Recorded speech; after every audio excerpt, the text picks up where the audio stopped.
மாயன் மயம் ஆன்மீக அன்பர்களுக்கெல்லாம் என்னுடைய அன்பான ஆசீர்வாதத்தை தெரிவித்துக் கொள்கின்றேன். வாழிய நலம் நாராயணனுடைய அருள்னால, விஷ்ணுமாயனுடைய அருளால். அந்த வகையில் பார்க்கும் பொழுது மனித வாழ்வை பொறுத்த வரைக்கும் இன்பமும் துன்பமும் கலந்த ஒரு கலவை தான்.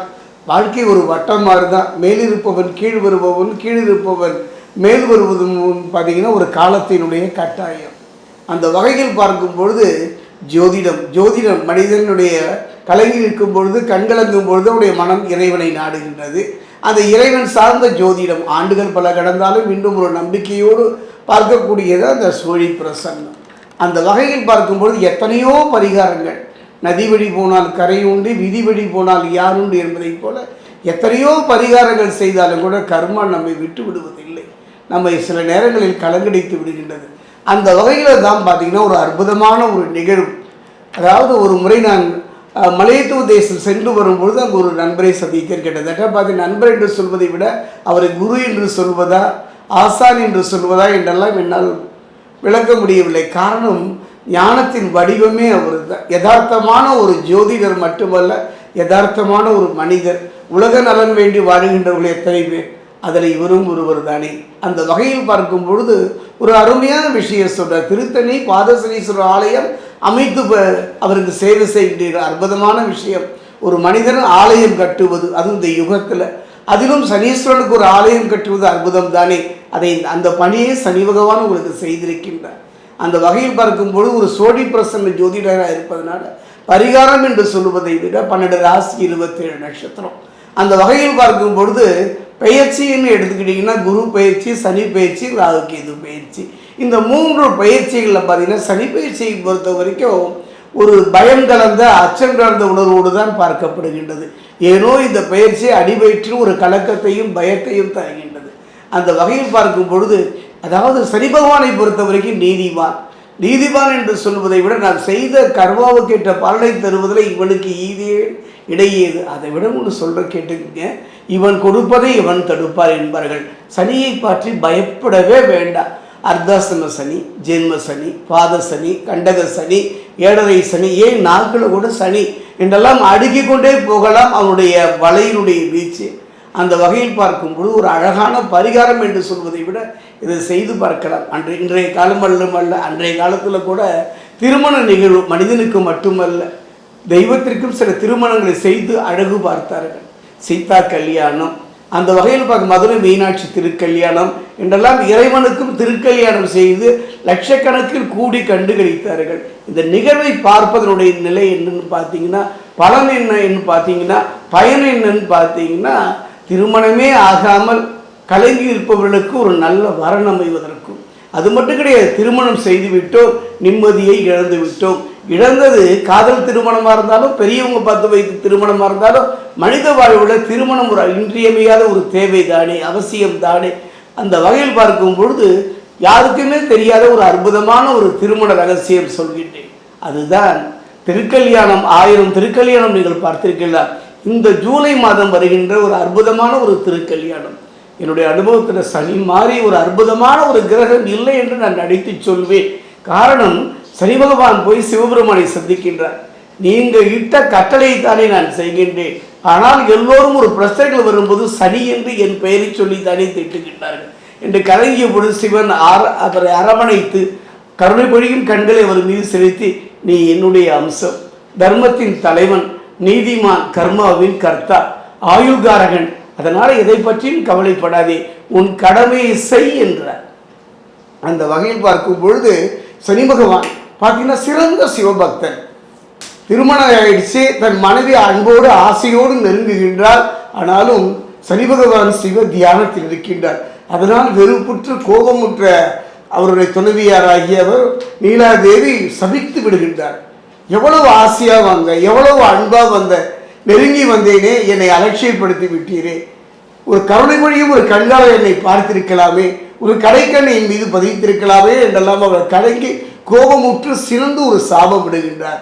சனி பகவானே, என் கணவனாக இருந்தாலும் கூட ஒரு பெண், அவளை என்னுடைய வேதனையை என்னுடைய தாபத்தை உங்களால் புரிந்து கொள்ள முடியவில்லை, உங்களுடைய பார்வை கெடுபலனை தரும் என்றவர் ஒரு சிரிக்கின்றால் கலங்கவில்லை சனி பகவான். இதுவும் சிவனின் ஆணை, கர்மாவின் கட்டளை என்று ஏற்றுக்கொள்கின்றார். அப்படிப்பட்டவர் சாபம் விட்டு விட்டால் அதுக்கப்புறம் தான் ஒரு நிகழ்வு என்னுடைய சோழி பிரசனத்தில் தெரிஞ்சுது.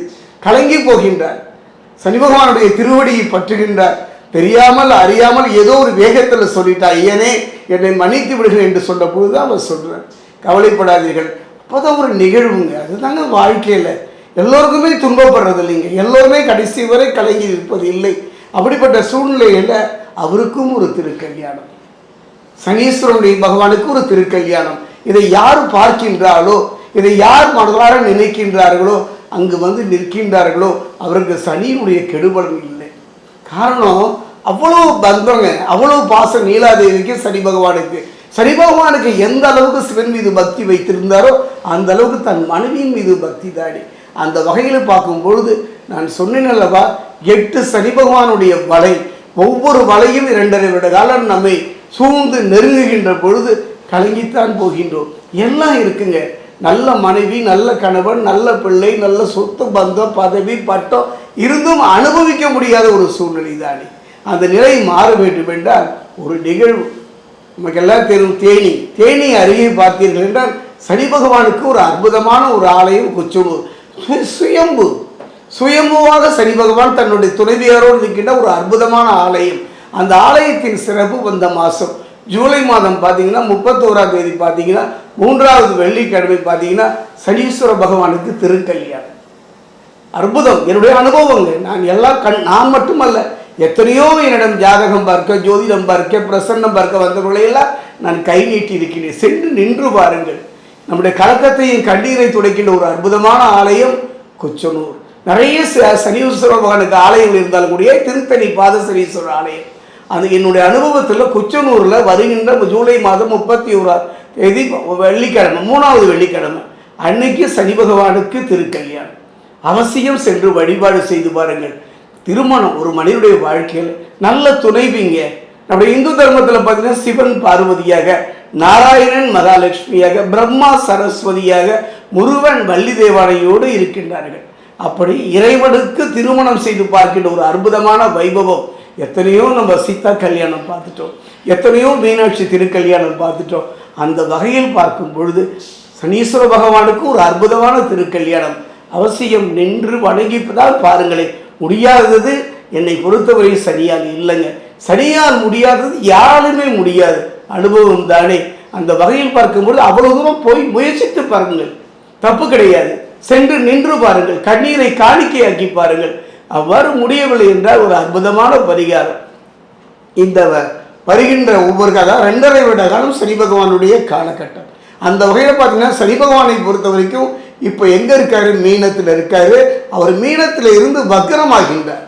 இந்த மாதம் 26ஆம் தேதி சனி பகவான் வக்ரமாகி சற்று பின்னோக்கி நகர்கின்றார்.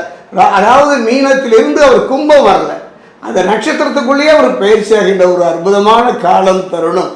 அந்த வகையில் பார்க்கும் பொழுது ஒரே ஒரு முறை சனி பகவானுடைய திருக்கல்யாணம். அவ்வாறு இல்லைன்னா அருகிலுடைய சிவாலயம் செல்லுங்கள். அந்த ஆலயத்தில் பார்த்தீங்கன்னா ஒரு அழகான பரிகாரம், பரிகாரம் என்று சொல்வதை விட இரக்கம், இதயமுள்ள எல்லோருக்குமே இரக்கம் உண்டு. சனி பகவான் கடுமையானவன் அல்ல, கலங்க வைப்பவன் அல்ல, கண்ணீரை தருபவன் அல்ல, அவனே கருபாவின் கர்த்தா.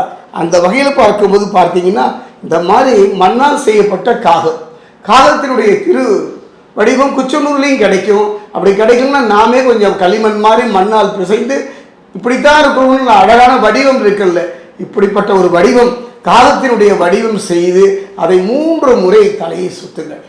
3 முறை தலையை சுற்றி, இல்லைன்னா ஒரு 2, அதாவது 2வது முறையும் முடியாது, 3 முறை தலையை சுற்றும். 1, 2, 3 என்று 3 முறை சுற்றி அருகில் உள்ள சிவாலயத்திலோ அல்லது சனீஸ்வரன் ஆலயமோ சென்று இதை வைத்து விட வேண்டும். வெறும் இதை மட்டும் வைக்கக்கூடாது, ஒரு தட்டுங்க. அதுவே நல்ல பரிகாரம் சொல்ல மாட்டேன், ஒரு அற்புதமான ஒரு நிகழ்வு என்று தான் சொல்வி. இதெல்லாம் கேட்குற பார்க்குற மாயன்மயம் கொடுத்து வைத்த ஒரு தட்டு எடுத்துக்கங்க, அதில் கொஞ்சம் உப்பு வச்சுக்கிங்க, பொரின்னு சொல்லுவாங்க, அந்த பொரியை கொஞ்சம் வச்சுக்க. உப்பு பொரி இந்த காகங்களில் ஒரு 3ஓ 2ஓ செய்து, அதில் 1 செய்தாலும் பரவாயில்ல, அதை வைத்துவிட்டு அந்த சனீஸ்வருடைய ஆலயத்தில் வைத்துவிட்டு மனமுருக வணங்குங்க. நம்பிக்கை நம்முடைய உள்ளம் முருகலை வணங்கணும்.